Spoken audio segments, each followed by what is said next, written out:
मैंने अपनी cold childhood sweet heart को 7 साल तक चेस किया था। शादी के बाद मुझे पता चला कि वो तो मुझसे पहली नजर में ही प्यार कर बैठी थी और चुपचाप मेरे चेस करने के प्रोसेस को बहुत एंजॉय कर रही थी। एक एक्सीडेंट ने मुझे वापस उस दिन भेज दिया जब मैं पहली बार अपनी चाइल्डहुड स्वीट हार्ट से मिला था। वहां पहुंचते ही मैंने सुना कि वो अपनी बेस्ट फ्रेंड के सामने हंसकर कह रही थी, फैंग युआन, वो बचपन का मंगेतर, मैं सन्यासी बन जाऊंगी पर उससे शादी नहीं करूंगी। ये सुनकर मेरे चेहरे पर एक स्माइल आ गई। इस बार मैंने डिसाइड किया कि मैं उसे अब और चेज नहीं करूंगा। अब बारी उसकी थी मुझे चेज करने की। उसके बगल में खड़ी उसकी बेस्ट फ्रेंड ने उसे समझाते हुए कहा, भाई निंगबिंग, तुम इतनी बड़ी बात इतनी जल्दी मत कहो। क्या पता तुम सच में अपने उस बचपन के मंगेतर को पसंद करने लगो। भाई निंगबिंग ने तुरंत हंसकर जवाब दिया, इतना सोचकर तुम थकती नहीं हो क्या? और मैं उसे पसंद करूंगी? तुम मुझे पागल समझती हो क्या? ये इस जन्म में तो बिल्कुल पॉसिबल नहीं है। बाई निंगबिंग ने एयरपोर्ट के मेन गेट की तरफ देखा और थोड़ी इरिटेटेड आवाज में बोली, पर ये इंसान अब तक बाहर क्यों नहीं आया? सू वानरो ने हंसते हुए कहा, क्यों पॉसिबल नहीं है? अगर फैंग युआन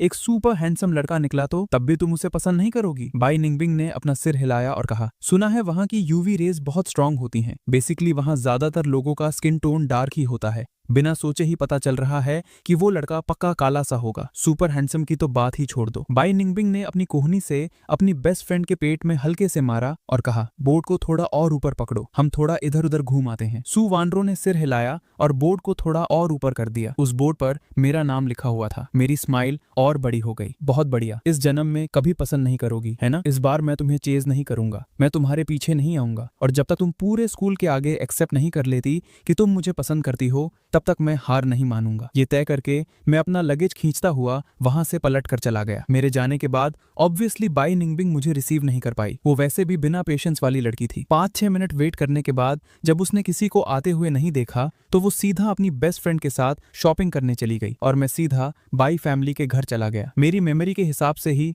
बाई मम ने मेरा बहुत वार्मली वेलकम किया। ओल्ड फैंग ने सच में बहुत अच्छी परवरिश की है। देखो हमारे आयुआन को कितना हैंडसम बनाकर बड़ा किया है। मैंने पोलाइटली स्माइल करते हुए कहा, आंटी आप मजाक कर रही हैं, आप तो अभी भी इतनी यंग लगती हैं। मैं देख सकता था कि बाई मम्मा इस हैंडसम लड़के को देखकर दिल से खुश थी। वो सच में गुड लुक्स की दीवानी थी और मेरे जैसा हैंडसम लड़का उन्होंने पहली बार देखा था। पहले जब बाई दाद ने कहा था कि वो अपनी बेटी के बचपन के मंगेतर को घर लाकर रखेंगे ताकि मैं बाई निंगबिंग के साथ बॉन्डिंग कर सकूं, तो वो थोड़ी वरित थी। पर अब मेरे जैसे हैंडसम और वेल मैनर्ड लड़के को देखकर बाई मम्मा बहुत खुश थी। अयुआन, निंगबिंग तो तुम्हें रिसीव करने गई थी, क्या तुमने उसे नहीं देखा? मैं उसे कॉल करके वापस बुलाती हूँ। मैंने स्माइल करके सिर हिलाया और कहा, ठीक है, मैंने भी बहुत टाइम से सिस्टर निंगबिंग को नहीं देखा है। बाई मम्मा सेकंड फ्लोर पर गई और छुपकर बाई निंगबिंग को कॉल लगाया। कॉल उठाते ही उन्हें बैकग्राउंड से मॉल का शोर और दुकानों का म्यूजिक सुनाई देने लगा। बाई मम्मा तुरंत गुस्से से भड़क गई। बाई निंगबिंग, मैंने तुम्हें आयुआन को रिसीव